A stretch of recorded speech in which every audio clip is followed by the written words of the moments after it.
その動物をこてれこてれマジすんだビル様そいつは動物園にいるか？いたら飼育員殺されちまうかもしんねえ。ドラゴンボールのキャラクターじゃないだろうな。かもしんねえな。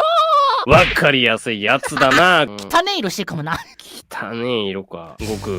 どうしたビル様？それって紫色じゃないよね。いや、そうかなそいつは神じゃないよね。ビル様、これ以上追求しねえでくれ固定消えようかな答えはビルスだ。もうダメだー